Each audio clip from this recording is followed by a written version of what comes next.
മഴത്തോരു മുമ്പയുടെ നാളത്തെ പ്രൊമോ വിശേഷത്തിലേക്ക് എല്ലാവർക്കും സ്വാഗതം. അങ്ങനെ മനു പറഞ്ഞ് മനസ്സിലാക്കുന്നുണ്ട് അലീനയെ. എന്നിട്ട് മുത്തശ്ശിയെ നോക്കാനായി വീണ്ടും അവിടെ തന്നെ പിടിച്ചു നിർത്തുന്നുണ്ട്. അലീനയുടെ മുഖത്ത് സന്തോഷം കണ്ടിട്ട് മനു പറയുന്നുണ്ട്, കണ്ടില്ലേ മുത്തശ്ശി, അലീനയുടെ മുഖത്ത് മഴവില്ല് വിരിയുന്നത്. കുറച്ച് സ്നേഹം കൊടുത്താൽ മതി മുത്തശ്ശി, പിന്നീട് അവൾ നമുക്ക് വേണ്ടി എന്തും ചെയ്യുമെന്ന് മനു പറയുന്നുണ്ട്. മനുവും ബാലചന്ദ്രനും ഭക്ഷണം കഴിക്കാനിരിക്കുന്നുണ്ട്. അലീനയോട് മനു പറയുന്നുണ്ട്, ഇവിടെ ഇരിക്കും അലീനെ, നീയും കഴിക്കുക എന്ന് പറയുമ്പോൾ അലീന കൂട്ടാക്കുന്നില്ല. ബാലചന്ദ്രൻ പറയുന്നുണ്ട്, മോളെ ഇവിടെ ഇരുന്ന് ഭക്ഷണം കഴിക്കേ. അങ്ങനെ മനമില്ലാ മനസ്സോടെ അലീന വന്ന് ഇരിക്കുന്നുണ്ട്. നമ്മുടെ മനു അവൾക്ക് ഭക്ഷണം വിളമ്പി കൊടുക്കുകയാണ്. സന്തോഷത്തോടെ 3 പേരും ഇരുന്ന് ഭക്ഷണം കഴിക്കുന്നുണ്ട്.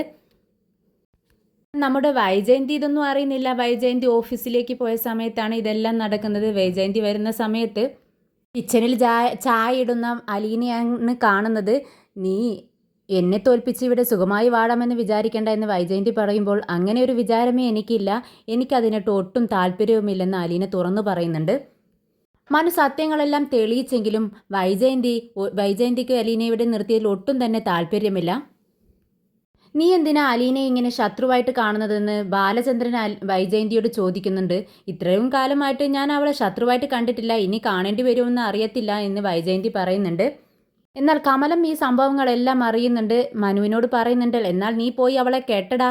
ഇത് കേട്ട് മനു പറയുന്നുണ്ട്, അത് ഞാൻ വേണ്ട പോലെ ആലോചിച്ച് തീരുമാനമെടുത്തോളാം എന്ന് പറയുന്നുണ്ട് മനു. എന്തായാലും അലീനയ്ക്ക് ഇനി അടുത്ത എന്ത് പണി കൊടുക്കാമെന്ന് ചിന്തിക്കുകയാണ് വൈജയന്തി.